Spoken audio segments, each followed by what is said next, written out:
From the Presidential Palace, Manila, Dateline Malacañang.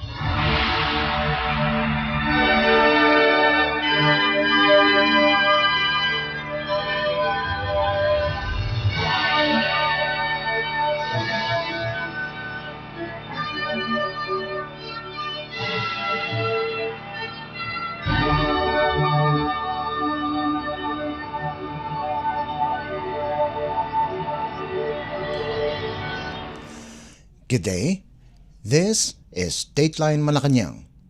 Philippine President Ferdinand R. Marcos Jr. arrived in the Philippines on Sunday following his participation in the 32nd Asia-Pacific Economic Cooperation or APEC Economic Leaders Meeting held in Gyeongju and Busan in South Korea. The president described the summit as fruitful, highlighting progress in economic, technological, and defense cooperation. The presidential delegation landed at Villamor Air Base in Pasay City at 2:22 in the afternoon. In his arrival statement, President Marcos said APEC leaders addressed urgent regional issues including supply chain disruptions, climate change, artificial intelligence, and economic inequality. The chief executive emphasized the Philippines' priorities at the summit, bridging the digital divide for micro, small, and medium enterprises or MSMEs, promoting digital literacy, enhancing supply chain resilience, and improving infrastructure connectivity. On the sidelines, President Marcos met with South Korean President Lee Jae-myung and Chilean President Gabriel Boric to strengthen bilateral relations and expand collaboration in trade, innovation, and defense. President Marcos also held discussions with major Korean firms, including Samsung Mechanics, which signed a 50.7 billion peso expansion deal expected to create 3,000 high-tech jobs for Filipino engineers and technicians. Additionally, President Marcos explored potential partnerships in advanced manufacturing, clean energy, and defense, notably with Hanwha Ocean, which expressed interest in supporting the Philippine Navy's submarine program. I'm pleased to report that our engagements were robust, our discussions fruitful, and our shared commitment to collective action reaffirmed. Throughout the meetings, we focused on the themes of connectivity, innovation, and prosperity, which underpin APEC's mission to foster growth that is inclusive, resilient, and sustainable. We saw once again how APEC member economies, despite our diversity, share common aspirations and how strongly we resonated in our desire to move forward together. We saw alignment in the urgency for resilient growth, inclusive prosperity, and sustainable development. Now, as we return home, let us all carry forward the momentum that we have built, translating our commitments and agreements into tangible results, forging lasting partnerships, and ensuring that the Asia-Pacific region continues to thrive, inclusive, resilient, and sustainable. That was Philippine President Ferdinand R. Marcos Jr. Dateline Malacañang.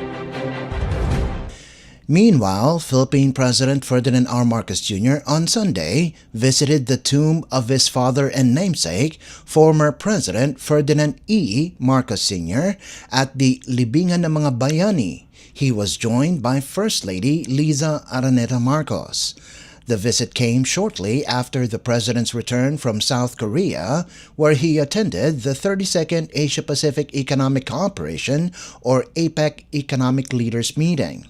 In his message for All Saints' Day and All Souls' Day, President Marcos called on Filipinos to offer deep respects to departed loved ones and observe Undas with solemnity and meaning.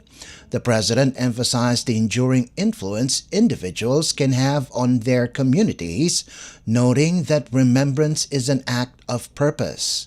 President Marcos said every act of remembrance carries a greater meaning. To pray is to enter communion with our saints and deceased loved ones, To light a candle is to bind our conscience with their legacy, and to lay flowers is to pledge to uphold their mission. Dateline Malacañang. Philippine President Ferdinand R. Marcos Jr. on Saturday hailed the reported easing of trade tensions between the United States and China, describing it as a welcome development for the global economy and for trade-dependent nations like the Philippines. The two economic powers reportedly agreed to a temporary truce during the recently concluded Asia-Pacific Economic Cooperation or APEC summit. President Marcos said he received limited details about the outcome of the talks between U.S. President Donald Trump and Chinese President Xi Jinping, but early reports indicated both sides agreed to declare peace for at least a year, signaling a pause in their ongoing tariff dispute.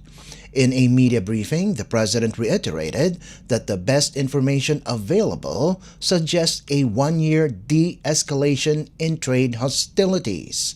The chief executive emphasized that any easing of the trade war between Washington and Beijing would have significant ripple effects across Asia's export-driven economies, including the Philippines, which maintains robust trade ties with both nations. President Marcos added that his economic team is closely monitoring potential tariff changes and market shifts that could impact Philippine exports. The president also clarified that no bilateral meeting was sought between the Philippines and the United States during the summit, noting that both governments remain in active coordination through diplomatic and defense channels. It's very hard. The best information I got says that they have declared peace for at least a year. So the trade war will be less intense, at least for a year, or at least that's the agreement. And you know, pag nung sinasabi sa amin yon, sabi, well, for ang usapan nila for a year, we hope it lasts a year. So do we. But medyo nakahinga ang buong mundo ng kaunti dahil na medyo nagkaayusan. Kahit na hindi kompleto, nagkaayusan ang dalawang pinakamalaking ekonomiya sa buong mundo, China at saka US. So yes, I think in the end, it was good that they met, and it was good that they came to some conclusions. We are waiting to see more, trying to get more information. We'll see how it impacts the Philippines, our trade deals with the U.S., our trade deals with China, and I guess within ASEAN and within APEC. It really affects the entire world. While President Ferdinand R. Marcos Jr. briefly exchanged pleasantries with Chinese President Xi Jinping during the APEC leaders' retreat, describing the interaction as a gesture of common courtesy. The Philippine president said he made it a point to approach Xi at the conclusion of the retreat to personally congratulate him on China's upcoming chairship of APEC next year. The president also said he had no scheduled meeting with U.S. President Donald Trump, who attended the summit mainly to meet Xi to resolve trade issues. The only time I was able to speak to President Xi Jinping was in our last leaders retreat meeting. And the reason why, ang hirap lapitan talaga. You know, meron kaming holding room. But every time he comes in, he's surrounded by his security. So, ang hirap lapitan. Ayoko namang mamilit. Baka suntukin pa ako ng security guard niya.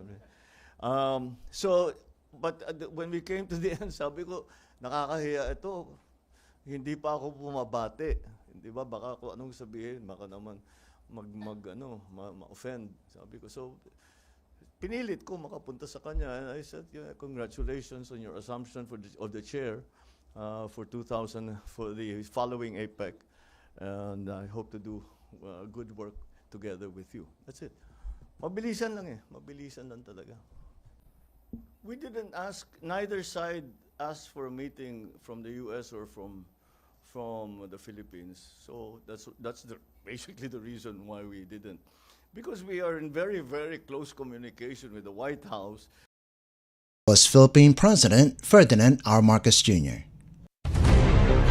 Dateline Malacañang. Philippine President Ferdinand R. Marcos Jr. is accelerating the Philippines' industrial and energy modernization efforts with major investments from South Korean conglomerates during the 2025 Asia-Pacific Economic Cooperation or APEC Summit. In a high-level meeting with Samsung Electro-Mechanics Company Limited or SEMCO, President Marcos witnessed the signing of a supplemental agreement between the Philippine Economic Zone Authority or PEZA and Samsung Electro-Mechanics Philippines Corporation or SEMPHIL. The deal will inject 50.7 billion pesos into expanding Samsung's manufacturing operations in Calamba, Laguna Province, creating over 3,000 high-tech jobs for Filipino engineers and technicians. The president also met with executives from DL Group, whose subsidiary DL ENC is partnering with Meralco to explore small modular reactor or SMR projects, compact nuclear plants designed to deliver clean, stable energy with reduced land use and faster construction timelines. These developments align with President Marcos's vision to position the Philippines as a regional hub for manufacturing and innovation. The new Create More Act, there is a threshold where we say that if there is an investment of over 50 billion pesos in the country, then they are qualified to be extended incentives and tax exemptions. So they committed to that, and they said because there is a Create More now, and that we have and because there are now incentives that make it easier for us to invest and to expand. That is their commitment. They made a commitment of a little over 50 billion pesos to expand. That translates into 3,000 new jobs.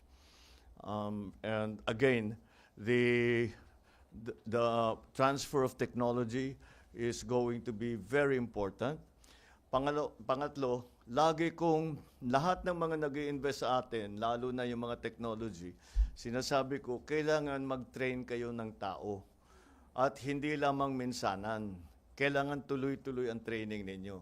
And Samsung has agreed to tie up with some universities in the Philippines, not only to train, but also to do research and development. I don't think they do that in every place that they are.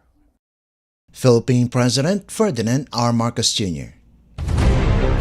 Dateline Malacañang. Philippine President Ferdinand R. Marcos Jr. reaffirmed the government's commitment to rapidly integrate artificial intelligence or AI into its operations, warning that delays could leave the country behind in the global race for digital transformation. Following the 2025 Asia-Pacific Economic Cooperation or APEC Summit in Gyeongju, South Korea, the president said AI was among the most prominent topics during the summit's sessions and bilateral meetings, with leaders recognizing both its transformative potential and associated risks. President Marcos said the government is actively exploring ways to implement AI across departments, working with global experts and local think tanks to ensure responsible and beneficial adoption. The chief executive stressed the importance of addressing policy concerns tied to AI, including ethics, data privacy, and public trust.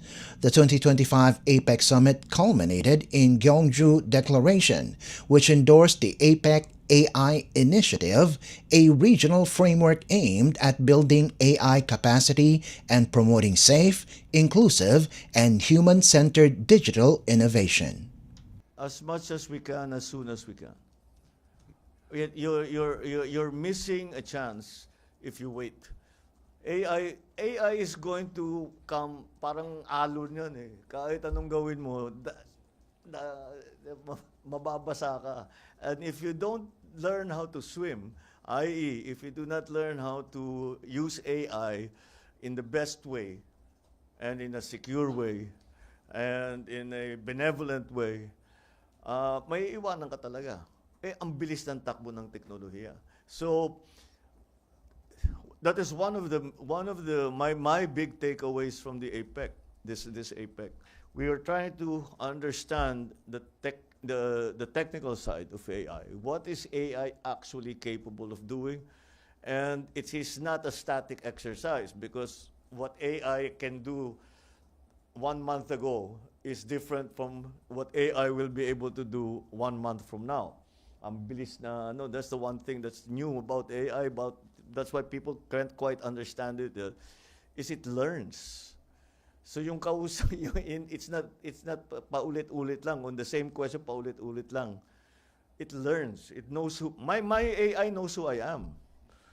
I'm sure you use ChatGPT, kilala na kung sino ka. You know that you're a journalist, that we work for this. Malalaman eh. And so you have to take advantage. It's such a powerful tool. You must take advantage of it as quickly as possible.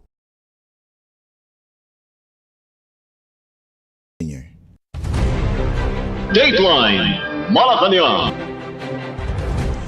Meantime, Philippine President Ferdinand R. Marcos Jr. expressed confidence that the government will deliver a good, clean budget for 2026 as Congress resumes deliberations on the proposed National Expenditure Plan. Speaking to reporters after the Asia-Pacific Economic Cooperation or APEC Summit in South Korea, the President said both the Senate and House of Representatives have identified potential savings in infrastructure projects, following his directive to reduce construction costs. President Marcos also announced that the upcoming Bicameral Conference Committee deliberations on the 2026 national budget will be live-streamed, a historic first for Philippine legislation. The move aims to promote transparency and prevent last-minute insertions and backroom negotiations that have long drawn public scrutiny. Even just now, upon resumption of the budget hearings, marami na nakita in both houses, in both the House of Representatives and the Senate, na magkakaroon pa tayo ng savings. So I think it will be, we will be able to show that it is in fact possible to write a good, clean budget. Earlier, President Marcos Jr. has directed the Department of Public Works and Highways or DPWH to slash construction material costs by up to 50%, a move expected to save the government between 30 billion pesos and 45 billion pesos. The President said the projected savings will be reallocated to priority areas such as health, education, and food security. President Marcos also emphasized the need for systematic reforms to reduce red tape and combat corruption in public spending. If the systems are in place, you make it harder and harder and harder for those people to do yung nangungurakot. You make it harder and harder for them to do. The harder it becomes, the smaller the number of people are still operating under corrupt practices. So it's an ongoing thing. It's not something that you can solve with one fell swoop. President Ferdinand R. Marcos Jr. Dateline Malacañang. Philippine President Ferdinand R. Marcos Jr. on Saturday called on demonstrators joining the November 30 anti-corruption rallies to remain peaceful, expressing hope that the unrest seen during the September 21st protests would not be repeated. Speaking at a media briefing in Busan, South Korea, where he attended the 2025 Asia-Pacific Economic Cooperation or APEC Summit, the President said the Bonifacio Day protests are not a cause for concern, provided they are conducted responsibly. President Marcos referred to the September 21 demonstrations, where clashes between protesters and police occurred at Ayala Bridge in Manila and along Commonwealth Avenue in Quezon City. The chief executive said violence serves no purpose, noting that it only leads to injuries, including among law enforcement officers tasked with maintaining order. While acknowledging public frustration over persistent corruption, the president emphasized that violence is not the solution. President Marcos added that he respects the public's right to express their sentiments on unresolved issues. The only concern I have when we have demonstrations for whatever reason is that there are agitators who will go and try to cause trouble. What demonstrator goes to a demonstration with Molotov cocktails that are not intending to cause trouble or to hurt people? Those are the people that we are worried about. And those are the people that we are watching out for. We have a good idea who they are. And I hope that they don't, tanggalin na ninyo sa isip ninyo yan. Manggugulo kayo, wala namang mangyayari, may masasaktan lang. Nasasaktan pa yung mga kasama ninyo kuminsan. Yung mga pulis, wala namang kinalaman yung pulis. They're just there to control the crowd. They're not there to hurt anyone. So that's the only thing I worry about. That's the only thing I worry about.